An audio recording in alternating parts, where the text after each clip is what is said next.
Bien écoutez, après avoir récolté les raisins, on les a laissés tranquillement pendant une petite semaine dans ces cuves, au froid, ce qu'on appelle une macération en froid, une macération pré-fermentaire. Donc la fermentation n'a pas commencé.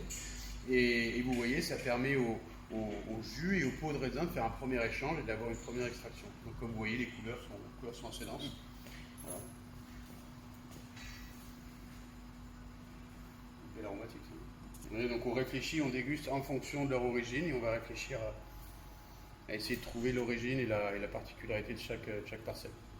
Voilà, donc c'est très intéressant. Donc là, on peut tout de suite reconnaître l'origine assez calcaire de cette parcelle, avec des vins, des jus qui sont assez aromatiques et qui ont déjà aussi beaucoup de tension, beaucoup de fraîcheur. Donc ça, c'est carrière, c'est aussi sur des sols calcaires, mais avec une orientation un petit peu différente.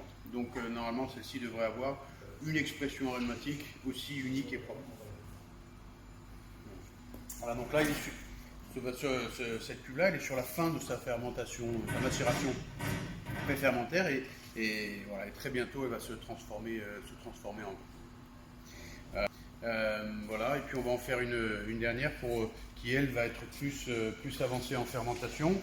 On va faire celle-ci ici. Euh, non, oui, pas de problème. Voilà, donc hop, vous êtes. Donc ici, vous voyez, elle est branchée. Elle est au tout début de sa fermentation et on est en train d'effectuer ce qui s'appelle un remontage. C'est-à-dire que on pompe le jus qui est en bas de la cuve et on le remet par-dessus le raisin. Merci. C'est le tout début de la fermentation, les premiers essais.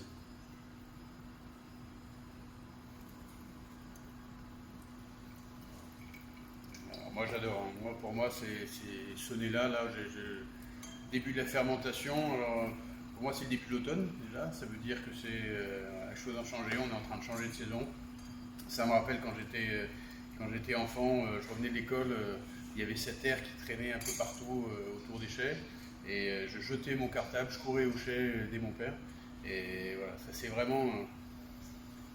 Quand on arrive avec ces arômes-là, on y est. On commence à se rapprocher de ce qu'on veut. Donc Roque de Bel Air, c'est une parcelle qui est magnifique, qui est orientée sud, mais qui est un peu cachée par un bois, donc qui garde toujours beaucoup de fraîcheur et beaucoup de densité. C'est un vin qui est assez puissant, mais toujours très équilibré. Donc c'est le début, on est juste en train de finir les vendanges, commencer les fermentations. Le millésime 2020 est en route, est bien en route, je suis très content. Alors ce qui va être bon, j'en suis sûr, hein, on est toujours amoureux du petit dernier, c'est toujours comme ça. Mais voilà, donc à très bientôt pour la suite des aventures de Trollo Mondo 2020.